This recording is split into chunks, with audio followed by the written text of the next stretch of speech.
All right. Well, good morning, good afternoon, everyone, and welcome to today's Exploring by the Seat of Your Pants event. My name is Joe Grabowski, and I'll be your host for today. Always exciting when we're able to make one of these connections. We have been following the incredible expedition of Erden Eruc, the westbound rower, as he makes his way across the Pacific Ocean. So he left from California on his way to cross the Pacific, eventually to end in Hong Kong, becoming the first person to do so north of the equator. Along the way, exploring themes of ocean plastic and connecting with classrooms all across North America and around the world. So we've been able to have several connections with Erden, first in California shortly before his departure, and then again a few events after a successful arrival in Hawaii, as some minor repairs were made to the ship and he prepared to continue his journey. And now he is hundreds of miles off of the coast on his way, making his way towards Hong Kong. Unfortunately, we're not 100% sure if we'll get a live satellite call this evening. There was some really rough weather last night, banged up some of the equipment on the ship. So we're going to cross our fingers that Erden will call in sometime in the next few minutes. But I have Doug Woodring join us from the Ocean Recovery Alliance. Doug and his colleague Ryan have been creating an incredible education program to go along with this amazing journey that Erden is undertaking. We've got Doug joining us in Hong Kong, so I'm going to bring him in right now. Hey, Doug, how are we doing? Hi, Joe. How are you? Good, Doug. It's good to see you. Dark here and light for you. It's always fun to connect from the opposite side of the world. Yeah, it's great. And great to have the French International School on too. Absolutely. Well, listen, Doug, I'm going to let you take over for a few minutes and just, give us a breakdown of the expedition, what Aaron's been up to. We can talk about the amazing educational materials that you and Ryan have been pulling together. And then we can take some questions because I know we'll have some from the students joining us. Yeah, sure. And hopefully Erden will call in the meantime. So I'll just give a bit of a overview of what he's doing. As some of you know, he will be calling in from a satellite phone from his rowboat. Erden just passed the international date line a couple days ago. He's more than 1,000 miles from Hawaii, heading westward. So this expedition is called the Westbound Row. And maybe during this talk, Joe can bring up the map and the tracker of where he is now. But he started from California more than 100 days ago.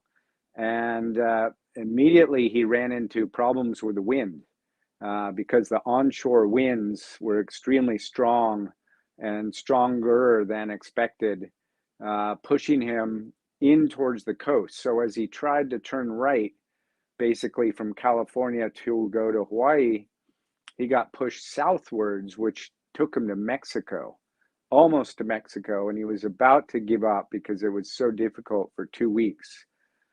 And luckily, there was one day when there was a bit less wind than there had been the previous 14 days. And you can see there that he made a right turn in Southern California near Mexico. This was pretty important that he did this right at that time because he was entering a zone known as Hurricane Alley. And Hurricane Alley is basically from Baja California in the tip of Mexico there, the west side of Mexico, all the way to Hawaii. And the hurricanes come through the Pacific Ocean heading northward, a bit like the typhoons we have in Hong Kong. And so he made it through that wind area and started a good cruise to Hawaii. And then he literally did have to skirt away from a hurricane. You can see some of his squiggly lines there on his tracker. That was because he was trying to sort of avoid some of this storm. Now, you might imagine, or you might wonder how you can avoid a storm when you're in a little rowboat, because when you're in a rowboat, you don't really go that fast. A lot of Erden's movement is because of currents and also wind. So even though he doesn't have a sail, the height of the rowboat is about 1 meter and 1.5 meters maybe even a bit more than that, 2 meters where the cabin is, where he sleeps. And that acts like a sail. So if it's very windy, he can be pushed in the direction of where those winds are. And the prevailing wind from this area was from California to Hawaii. That's how he can make it pretty well. And now it's the same coming into Asia. But as Joe said, he's the first person to ever try to go around across the Pacific north of the equator. There are a few people who've done it from California, including Erden, and ended up in the South Pacific and south of the equator in Papua New Guinea or Australia. Erden has already 16 world records, and he is he has the longest time at sea of any person in a rowboat, over 1,000 days. He's already rowed around the world once, about 12 years ago, or 15 years ago. It took him 5 years in different segments, avoiding the storm seasons in each ocean, and riding his bike across the land when he was on the continents. Now he's inspired to do this again. And we are his support team, Ocean Recovery Alliance, Ryan and I, and a few others. And he's doing this all to raise awareness about the ocean, about plastic pollution, about animals, about keeping our ocean healthy. And there's no better way to understand the ocean than being on it for such a long time. So, as I said at the beginning, his expedition is called Westbound Rower. And on Westbound Wednesdays, we launch every week a new education blog, all about things related to the ocean, survival, currents, fish, birds, whales, storms, waves, food. How do you eat? How do you make water? And this is now in 4 languages. So Ryan Chung, my colleague's writing this, and we have another colleague, Nathan, who puts it in Chinese, Daniela in Spanish, and Elif in Turkish. And turns out that Erden is also Turkish American. He lives in Seattle, but he's originally born in Turkey. And so that's why we've got 4 languages, and we're trying to really grow this education around the world during this 10-month period. His expedition is about 10 months long, so it's not a short trip. And we have lots of time to bring schools into the calls like yourselves. So hopefully you will like this call today, even if he doesn't come on, but you can get on the next one. We're trying to do these every 2 or 3 weeks with him, so that people can talk to him and understand, ask questions. So he's also doing citizen science when he's at sea. Citizen science is when citizens like myself and yourselves, when you are traveling or you're in a remote location where maybe many scientists don't get to travel, they don't have the money or the time to reach those locations. Often the scientists will ask them to take samples, to check things, to monitor things, to study.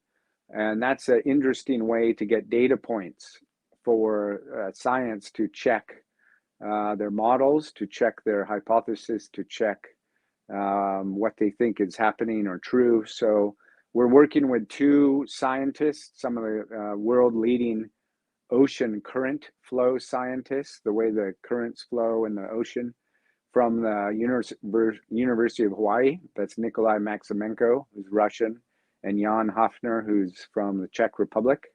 And they can help us guide Erden through the currents, away from the storms, because if you know a storm is coming 3 or 4 days in the future, Erden has certain ways that he can use his rudder. He can automatically guide the boat in a certain direction to try to avoid different areas. But the other thing he can also do is go find different areas. So both Nikolai and Jan at the University of Hawaii are using satellite imagery to understand the ocean surface. And when you look at the ocean surface with a satellite, you can't always see things so clearly because the reflection off of the water and the waves makes it hard to interpret what is really floating on the water. So they do what they call ground truthing, where you go to the spot where you're looking on a satellite and you see what is there with the naked eye or a photo at a low elevation, to prove to yourself and to understand if the satellite image was seeing what you thought it was seeing. So they did an experiment with Erden a few weeks ago and asked him to go to a certain location in the ocean. And imagine the entire Pacific Ocean. Erden was able to get within 1 kilometer of that spot, which is like a perfect bullseye. So he went there and he looked and he saw the ocean, and he explained what was happening on the ocean surface to the scientists so they could better interpret what their satellite was seeing. One of the things he also wants to do, they have what they call tide lines. When you're in the ocean, the wind and the current meet, and often there's a area where the water temperature changes. The water goes under the colder water, under the warmer water, and it creates an area where the plastic and other material that floats gets stuck in that little eddy of current. And sometimes it can be a mile long, 2 miles, 5 kilometers long. I've seen it when I've been in the middle of the Pacific on our expedition to see the North Pacific Gyre, which is where all the plastic is sort of swirling around. And so on a satellite, you can potentially see this. And when Nikolai and Jan see these happenings, it will be something that Erden can go explore if he's near, that area of the satellite image on those days. So I think with that, the other thing that he's doing is listening for the beaked whale, which is working with a scientist, Dr. Barlow, from NASA, or from NOAA, the National Oceanic Administration, Atmospheric Administration. And Erden has a hydrophone, so he will be putting that in the water to try to hear the mammals and where the beaked whales may be swimming and living in this area of the ocean. There's been no data ever on these type of whales from Hawaii, between Hawaii and Guam. And so Erden is doing some of that science to hopefully hear some marine mammals. So I think with that, maybe we can open it up for questions. And Erden still might call in, but we're not sure yet. Joe, do you have any things that I missed that I should be talking about? Yeah, no, that all sounds great, Doug. I think it's amazing to think of Erden right now, this small little yellow ocean rowboat in the middle of the massive Pacific, with everything he needs on the boat. And unpredictable days, like you mentioned. You can have beautiful calm days where the current just takes him along, or days like I know last night, breaking some of the gear with being kind of jostled around on the boat. So it really is great to connect. And our French International School in Hong Kong, who I'm going to bring up very shortly so they can ask some questions, but they do want to know, again, if you can talk a little bit more about the drops on Wednesday, the education drops, and how to find them. So the Westbound Rower is the name of the expedition. We have a short link called bit.ly Westbound Rower. It's on the chat for YouTube. And if you go on there, there's a option where you can check to see what the release schedule is for different topics. And you can click on any one of those. If we've already done it, we've done 19 weeks worth of education now. And you can click on those and look at the back story. Ryan does really great work, both researching the topics and putting photos and videos and images. We also have a great story. It's called Story Map, which we've also made. Ryan's done a great project there where we have videos, the live tracker for Erden. So you can go on there anytime and look at the live tracker and see some of the information. Also, each week, our education goes live on that. So if you also have friends, in different countries who are speaking Chinese or Spanish or Turkish, please let them know, because we want everyone to be able to learn from this. And, people ask a lot of questions. How does he eat? How does he make fresh water? Does he row 24 hours a day? How does he sleep in a boat by himself? These are all sort of things we talk about. And, he does sleep. He's got a little cubby hole that he climbs into. It's about the size of a 2-man tent, and he keeps everything dry. It's really important when you're in the ocean that you don't get cuts and abrasions and rubbing on your body, either from rowing with your oars or sitting on the seat, or just from the salt water. You might not think about sweating. Even if he doesn't get wet from the waves, he will sweat, and the sweat goes into his shirt because he has to wear a shirt to keep from getting sunburned. And the sweat drips down his elbow, and then his elbow rubs on his shirt from all the different rowing activity. And then all of a sudden his elbow has a sore on it, and it got an abrasion. And as soon as it's an open abrasion, that is very hard to cure when you're in the ocean and the water and always in salt. So he uses this fresh water not only to drink, but to make sure that he bathes and washes himself so that he's not all salty and wet all the time, and that these cuts don't happen. And Erden's done this many times, or I should say he's been out at sea for many, many days. He's an engineer by training, and so he knows how to survive. He knows how the machines work. He knows the equipment. Of course, there's solar power on his boat. What's interesting is he did this trip, I think it started in 2005, and he's using the exact same rowboat today that he used then, because he trusts his boat. He's used it before. He's been around the world. It's his lucky yellow boat. And of course, he fixed a few things. He added a few things. He added some more solar power. He added a better water maker. So now he doesn't have to pump the water. And you need pressure to separate the salt from the water so that when it comes out the other side through a very, very, very fine filter, it's fresh water and it's actually drinkable. And so he has a mechanical pump that's powered by solar to do that work for him. And that's what broke on his way to Hawaii. So imagine you're rowing 2 or 3 or 4 or 5 hours a day, and you're tired and you're hungry and you're thirsty. And then all of a sudden you have to go to the water machine and pump it for 1 hour to get your fresh water. That's what he doesn't want to do. So he fixed that, and now he can push a button and he can have his fresh water, make his soup, make his freeze-dried food, and wash and do all of those things. So it's pretty amazing, all the things that happen out there. All right. Well, let's bring our 8th graders joining us from French International School in Hong Kong. How are we doing, everyone? There they are. Hi, everyone. Great. Good. The sound is now working. So we have several questions. I think I'm just going to ask them to come on down and then just be closer to the camera and the microphone. Just go ahead and ask some questions. Great. Perfect. Yeah. Maybe ready with our questions. Good. What were his first thoughts when he started this journey?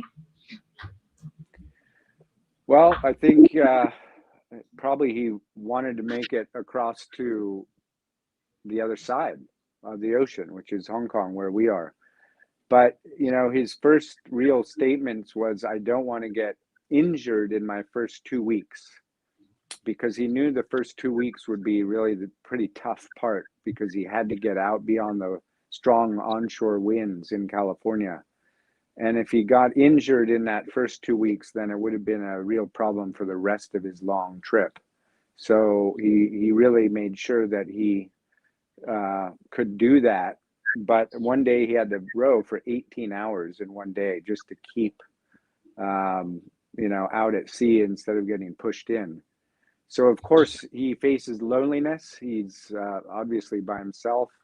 But these days with technology and satellite phones, he can even get email. He can send a few photos. He can post a little bit on social media. He has a blog. He has a Facebook page, Erden Eruc.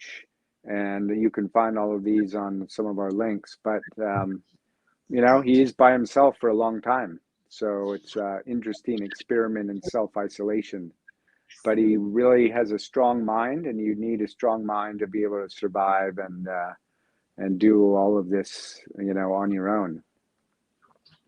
Thank you. Does he see plastic every day in the ocean? That's a good question. So he doesn't actually see that much yet. And one of the reasons is because the direction he's going and the location. Also, when he's rowing, he's going backwards, and he's not that high off the water. So when you look from your eye across the boat to the water, he can only see maybe 10 meters off of his boat, unless it's a very big piece, you know, which you might see floating a few hundred meters away or half a kilometer away. A lot of the plastic moves with the wind. If it's got a high profile, meaning if it floats and there's a lot of area of that piece of plastic that sits above the water, then it's more likely to be influenced by the wind, like a little sailboat, and actually like his rowboat. And that means that plastic will move across the ocean potentially faster than other pieces which might be more sunk, like an iceberg, and only a tiny bit is on the surface. That will be more impacted by the current. And so he needs the wind to do his journey. And the middle of the Pacific Gyre, which is to the northeast of Hawaii, he didn't go in that area because there's no wind there. And that's one of the reasons why the plastic accumulates in that area. But not a lot of sailors go there because there's not a lot of wind. And if there's not a lot of wind, he doesn't get propelled, you know, by wind power a little bit more, which helps him. Otherwise, he has to row his whole, you know, using all his energy through a windless area, and that's quite tough. So because of that, he hasn't seen a huge amount yet, but he expects that when he gets a bit closer to the shorelines in Asia, he might see a bit more there. Yeah, so that's one of the things he's looking for. Thanks. Thank you. Thanks. I was just, they actually you. all have questions, so they're just going to be quite briefly each have a question. So I just wanted to let you know they've kind of lined up and prepared questions. So they're just going to come on down and ask one by one. Great. Go ahead. Okay, super. Will he need to quarantine when he gets to Hong Kong? What was that? I couldn't quite hear. Will he need to quarantine when he gets to Hong Kong? Oh, that's an amazing question. And no one knows that. We're actually working on that right now, because when you think about it, he is in self-quarantine right now for 6 months as he comes across the ocean by himself. So it would be a bit unfortunate if he actually had to do another 3 weeks in a hotel after he's been by himself for 6 months. So hopefully not. But if he makes it here, then we hope to have a big, you know, flotilla, many boats and many people out to greet him. And of course, he'll be in Hong Kong then to speak, maybe at your school, or some of you can meet him. You can see his boat. So hopefully that all is possible. He has to face many currents and wind between the Philippines and Hong Kong in February, March. So it will be a challenge based on the weather and the waves. And that's another reason we have the scientists from the University of Hawaii, Nikolai and Jan, helping out to have him try to predict which line he should take across the ocean so he can use the wind and the waves to help him and not push him away. Thank you. Thank you. Are there challenges he didn't expect to face? Well, I think there's always challenges. He has been out in the ocean many times before, so he kind of knows what to expect, but you never really know how big a storm will be. You never really know how big the waves will be. His boat is meant to self-right, meaning it's not easy to flip it over. It's got ballast in the inside, so it can turn and not really flip over. But when he sleeps in its big wave, he has to strap himself in, because if he flips over and he's now on the roof, which is the bottom, the boat can't right itself back. So if he's strapped in, then it can do this on its own. But just yesterday, he got some very big waves, and I think he got hit with his leg, and one of his radio pieces got damaged. So, you can't plan for these things. Any small, well, that's a big case, but you could have something like that happen, and then you have to figure out how to fix it or survive. So even his oars, sometimes they might break in a big wave, and so he has a spare set of oars in case one of them breaks when he's at sea, so he can work on that situation if it happens. Thank you. Did he have any special training to prepare for this challenge? He does a lot of mountain climbing, running, weightlifting, rowing, but he actually didn't row very much before this event, if you can imagine. He was so busy preparing his boat, preparing his food, preparing the logistics, that he just didn't even really have time to train. So what he said to us was the first 2 weeks at sea is when he really sort of trains and warms up, and his body gets fit. Because he did cross training on land with other things, he was already fairly fit. But his real training sort of came once he got in the water. And once he passed that wind area, he was already getting more fit, and his rowing stamina back. And I think he's quite fit now. But a lot of it's mental. So, have to really be strong in your head also, not just your strength of your body. Thanks. Thank you. What does he eat usually, and how? So that's a good question. So he has many, many, many days worth of freeze-dried food. And as you know, the astronauts eat this, people go camping, and the technology for freeze-dried food, luckily for the taste and the flavor, is actually much better than it used to be, even 5 or 10 years ago. So he stocked up on many, many, many portions of freeze-dried food, and he stores that under his seat and some areas in the boat, where he also keeps extra fresh water. Interestingly, he doesn't eat a lot of fish. And we asked him this before, because one might assume if you're in the ocean, you would try to catch fish when you're at sea.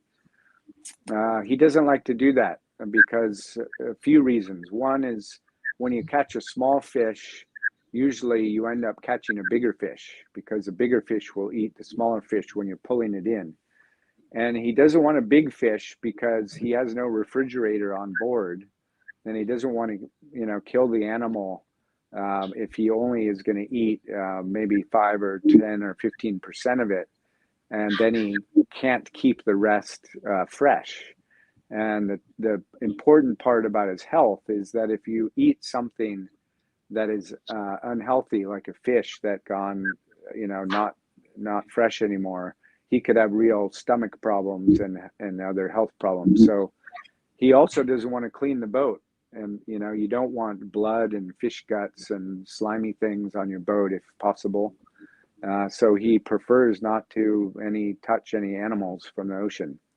If a small fish jumps on board, which they do, sometimes a flying fish will land in his rowboat, he'll keep that and maybe eat it for breakfast in soup or something, but he doesn't purposely go out and try to fish. So it's mostly freeze-dried nuts and some dried fruit and few vitamins to keep his body healthy. Thank you. Sure. So is he enjoying the journey so far? Yes, he's great. I mean, until the last couple of days when he hit big weather, he's been very, very happy. and he's very excited. He loves talking to schools, so I know he'll be upset that he couldn't talk to you today, because he loves speaking to young people and inspiring and sharing his stories. So hopefully we'll get another chance, if he doesn't get on today, to speak to him again.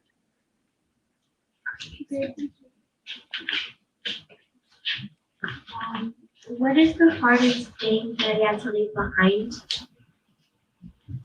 Well, the hardest thing to leave behind, well, probably his wife, and she's in Seattle, Nancy. But probably some food that he misses. You know, you can't have a pizza, you can't have a hamburger, you can't go bike riding, you can't really chat with your friends, you can't take your dog on a walk. So, but you know, the other day he had a bird come and visit him and land on his boat, and he took care of that bird. In fact, the bird actually hit his boat somehow and got a little bit injured, but he helped the bird back to health and released it. So, you know, different challenges than we have on land, but you know, he likes that experience. Nice sunrise, nice sunset, assuming the weather's not bad, and that's all part of being on the water. Thank you. Thank you. Hi. What has his experience taught him about sustainable consumption? Well, he's definitely thought about plastic, and you know, one of his what we work on a lot at Ocean Recovery Alliance, he's reducing plastic pollution, not just cleaning the ocean, but preventing it on land. So when he was packing, he really thought about how to keep as much plastic off of his boat as possible, pack many things together into one pack instead of using many single packs. But when you're out there surviving and you see pieces of trash that come from the US or Mexico or maybe Asia, and you know that it's litter that came from someone's hand or some community, maybe got lost from the flood or washed in the storm drain. It just makes you really think that everyone can make a difference, and that if you can consume things without the package, then you don't have to think about throwing the package away. So example would be bananas. A lot of the fruit here, it's very hard to buy it sometimes in the retail stores, but if you've got bananas packed in plastic, you don't necessarily need that plastic on the banana. So you could buy a different set of bananas without the plastic on it. Even making those little decisions helps a lot, because you don't have to then throw that thing away. And I think Erden thinks a lot about that when he's out at sea, and wants everyone to remember that as well. Okay, Thank you. What type of science, or what do the scientists do with the cores or the samples that he takes, or what do they look into specifically, or like where the plastic comes, for example? Or, Sorry, with which samples? with I don't know what you talked about him taking samples for the scientists, and what do they do with them? Oh, okay. So that is audio samples. Actually, that's listening device, listening to the whale make noises. When the whales communicate with one another, as you probably know, underwater, sound travels much better in water than air. So the whales can communicate to each other many miles apart from one another. And if he can capture that noise on this audio device, then the scientists can listen and can often try to interpret. They know if it's a male whale, a female whale, a baby whale, maybe where it's traveling. They study and analyze the type of sounds based on what the whales are doing when they hear them and see them. So if they're feeding, they may make different kind of noises to attract each other to, catch the fish, which might be different than if they're trying to mate or travel somewhere. And that's what they listen for. So when he gets back, and that hydrophone will be given back to the scientists, then they will go through all of the data and try to listen for some of those calls and noises from the whale. Yeah, thank you. What exactly is he hoping to achieve with his journey? Well, he really wants to just raise awareness about the ocean, about protection.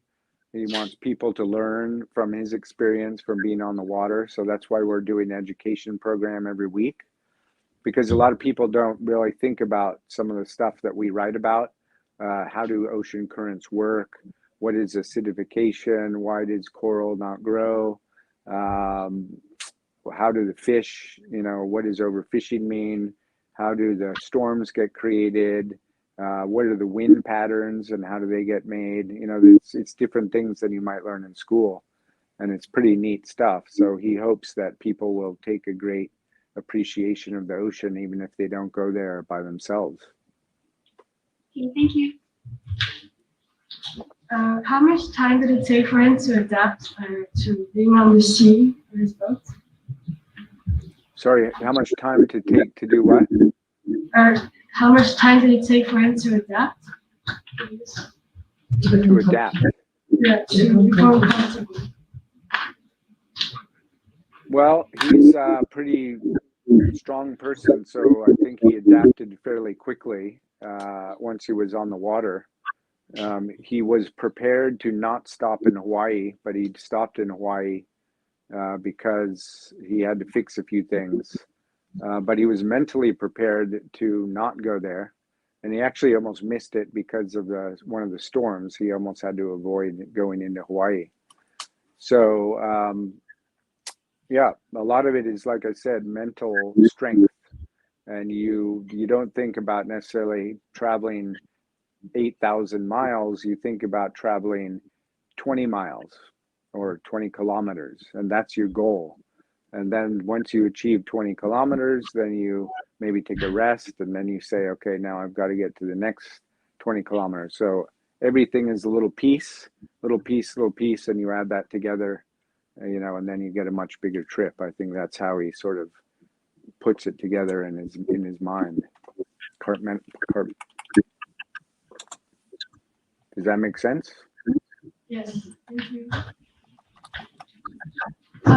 What would he do if he got really sick, like get cholera or something? Cholera? Yeah. Well, he's not supported. There's no support. He does have emergency radios. He also has a life raft. Even though he's on a rowboat, he even has a life raft. So if something happens to his boat and maybe it gets hit by an object floating, sometimes containers fall off ships.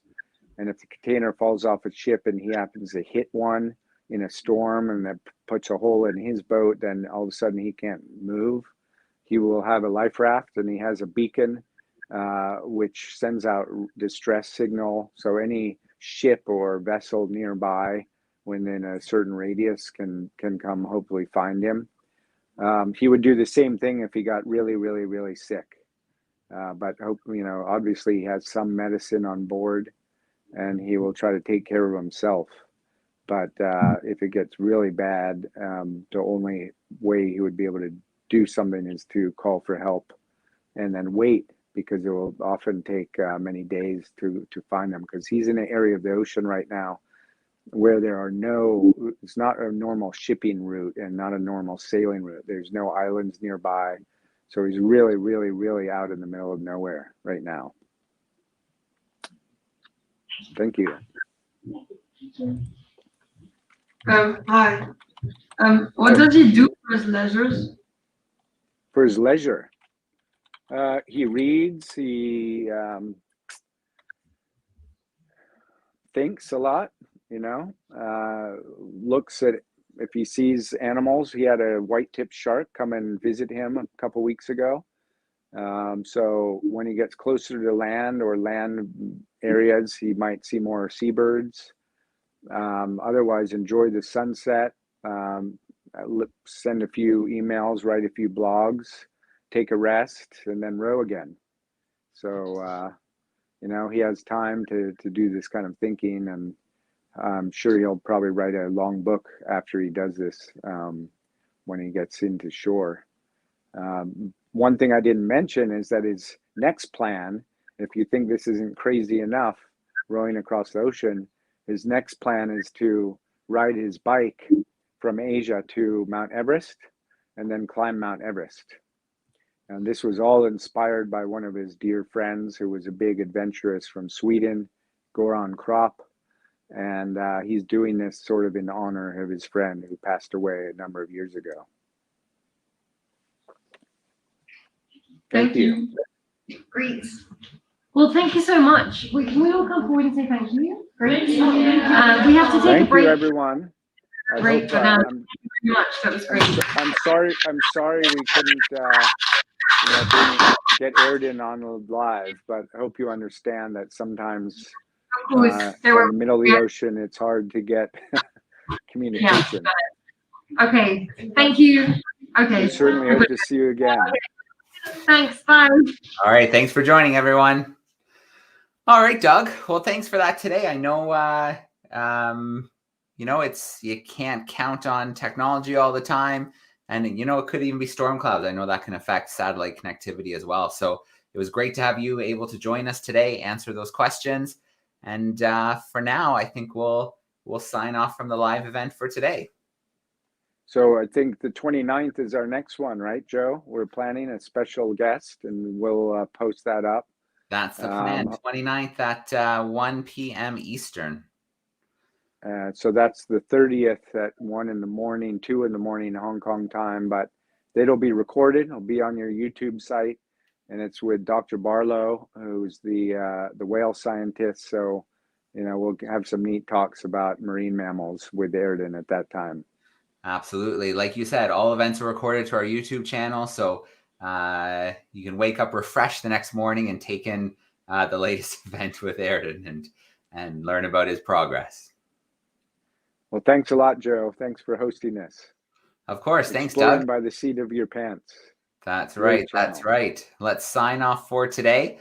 And then, of course, we'll look forward to the next event. Thank you.